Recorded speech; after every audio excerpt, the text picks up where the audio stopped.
Hi, my name is Melissa Spellman, and this is my journal too.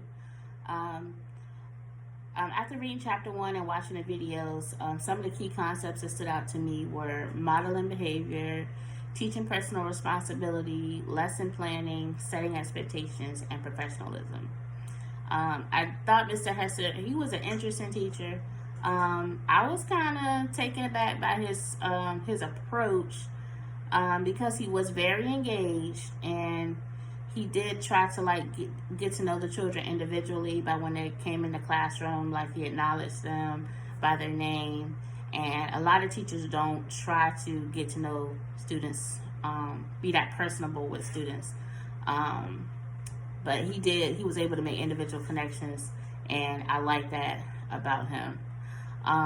So with the modeling behavior, it's like showing your students how to conduct themselves by being an example.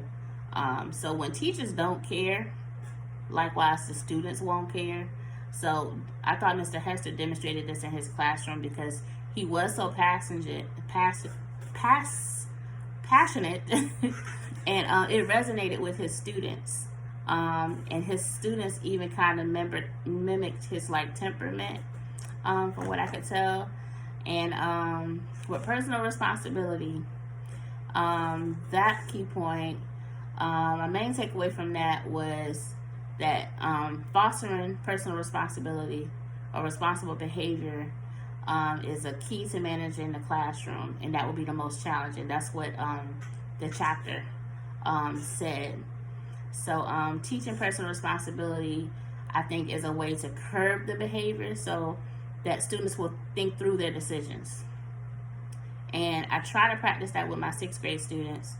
One example is a student I had that would get really frustrated when he didn't understand something, and he would have an outburst that would disrupt the whole class.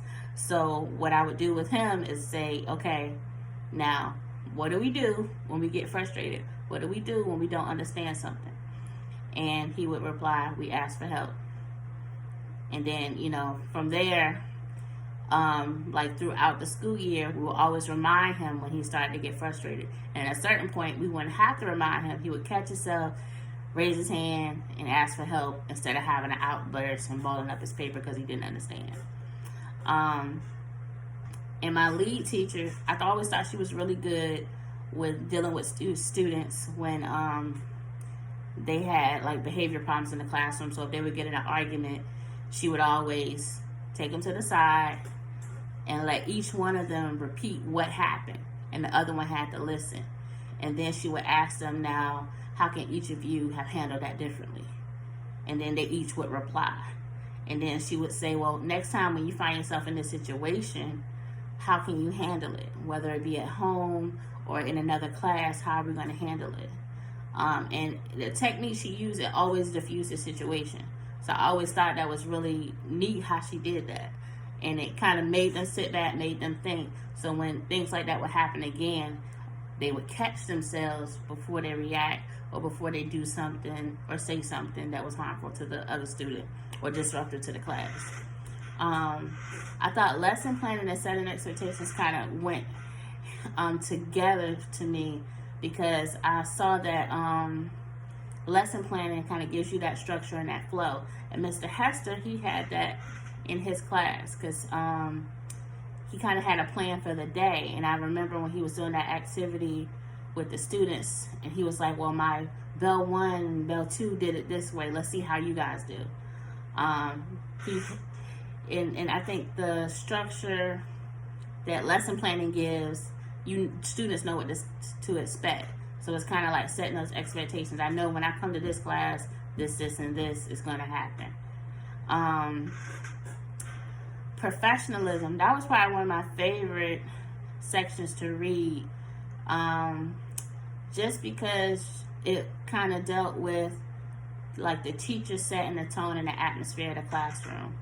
And it talked about treating all your students fairly, and how honesty plays a huge role in gaining your students' trust and cultivating respect.